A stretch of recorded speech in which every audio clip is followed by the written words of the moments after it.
श्री स्वामी समर्थ महाराज की जय. अध्याय 6. श्री गणेशाय नमो. धरोनी शिशूचा हात अक्षरे पंडित लिहिवीत तैसे हे स्वामी चरित्रान्मुत. स्वामी समर्थवद भीती मी केवळ मतिमंद कैवी वरुण चरित्र गात परी माझा हा छंद. स्वामी समर्थ पुरवीती ज्यांच्या वरप्रसादे करुणी मुडा होय शास्त्रज्ञान. त्या समर्थांचे चरण वारंवार नमित असे कृपाळू होऊनी समर्था वदवावे आपुले चरित श्रवणे श्रोती यांच्या चित्त ब्रह्मानंद प्राप्त हो. सुरतरुची घेऊन सुमने त्या सिंच अर्पावी. प्रीतीने झाला ग्रंथ स्वामी कृपेने ज्यांच्याच पदी अर्पी जे मागील अध्यायाचे अंती. चोळप्पा विनवी स्वामी प्रति कृपा करुणी मजवरती बडोद्यासी चलावे. भाषण ऐसे ऐकोनिया समर्थ बोलती हसूनी. मल्हारराव वाचिया म्हणी आम्हा विषयी भाव नसे म्हणून तयांचे नगरात आम्हा जाणे नव्हे उचित. अक्कलकोट नगरात आम्हा राहणे आवडे ऐसे ऐकोनिया वाणी. चोळप्पा खिन्न झाला म्हणी त्याने सत्वर येऊनी तात्याप्रती सांगितले ऐसा यज्ञ व्यर्थ केला तात्या म्हणी. चिंतावला आपण आलो ज्या कार्याला ते न जाणे सिद्धीसी. परी पहावया यत्न करोनी ऐसा विचार केला म्हणी. मग काय केले तात्यांनी अनुष्ठान आरंभिले ऐसे नाना उपाय केले. परी ते सर्व व्यर्थ केले कार्य सिद्धीस न गेले. खिन्न झाले मुख त्याचे भक्ती नाही अंतरी. दांभिक साधना ते करी तयांते स्वामी नरहरी प्रसन्न कैसे होतील. तयांनी माझविली ढोंगे कानी न केली नाना सोंगे. भक्तविन हटा योगे स्वामी कृपा न होय.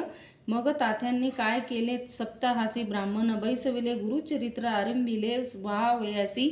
स्वामी कृपा परितयाच्या वाड्यात कधी न गेले समर्थ. तात्या झाले व्यग्रचित्त काही उपाय सुचेना.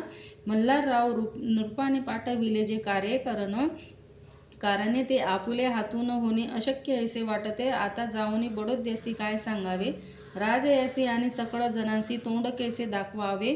ऐशी उपाय करुणी न होती स्वामी प्रसन्न. आता एक युक्ती योजन न्यावे पळवून. येतेसी स्वामी केवळ ईश्वरमूर्ती हे नेणे तो मंदमती म्हणून. योजिले कपटयुक्ती तरी ते सिद्धीत न जाये. असो कोणे एके दिवशी साधोनी योग्य समयासी मेनेत घालूनी. स्वामींसी तात्यासाहेब निघाले कडब गावांचा मार्ग धरिले. अर्धमार्गी मेना आला अंतरसाक्षी समर्थाला गोष्ट विदित झाली. मेन्यातून उतरले मागुती अक्कलकोटी आले ऐसी बहुत वेळा घडले. हाही उपाय खुंटला. मग पुढे राजवाड्यात जाऊनी राहिले समर्थ. तेव्हा उपाय खुंटत टेकिले हात तात्यांनी या प्रकारे यत्न केले. परी तितुके व्यर्थ केले. व्यर्थ दिवस गमाविले. द्रव्य खर्चिले व्यर्थेची. मग अपयशाते घेऊनी बडोद्यासी आले परतोनी. समर्थ कृपा भक्ती वाचुनी अन्य उपाय न होय परी. मल्हारराव नृपती अप्रयत्न आरंभित पुढती सर्वत्रांसी विचारिती कोण जाणे स्वामीकडे. तेव्हा मराठा उमराव यशवंत तयाचे नाव नृप कार्याची. धरोनी हाव आपण पुढे झाला स्वामी कारणे. वस्त्रे भूषणे धन आणि अमोल रत्ने देऊनी त्याच जवळी नृपाने आज्ञा दिली जा वया. ते येऊन अक्कलकोटी घेतली समर्थांची भेटी. वस्त्रे अलंकार सुवर्ण ताटी स्वामी पुढे ठेविती. ती पाहुनी समर्थांनी तेव्हा अनिवार्य क्रोध आला. यशवंता पाहुनी डोळा काय तेव्हा बोलले अरे बेडी आणूनी सत्वर ठोका याचे चरणी ऐसे त्रिवार. मोठ्याने समर्थ क्रोधे बोलले. क्रोध मुद्रा पाहुनी यशवंतराव भ्याला म्हणी पळाले. तोंडचे पाणी लटालटा कापू लागला.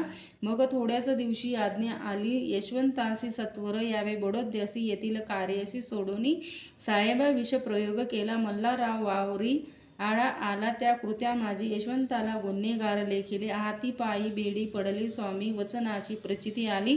अघटित लीला दाविली ख्याती झाली सर्वत्र. समर्थांची अवकृपा जयावरी त्याचे या कष्ट होती शरीर कृपा होय. जयावरी तया सर्वनंद प्राप्त होय.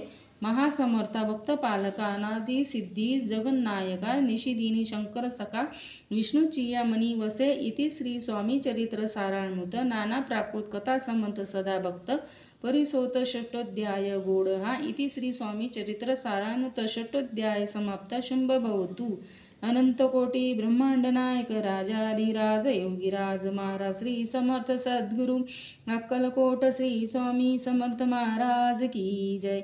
अवधूत चिंतन श्री गुरुदेव दत्त श्री स्वामी समर्थ महाराज की जय.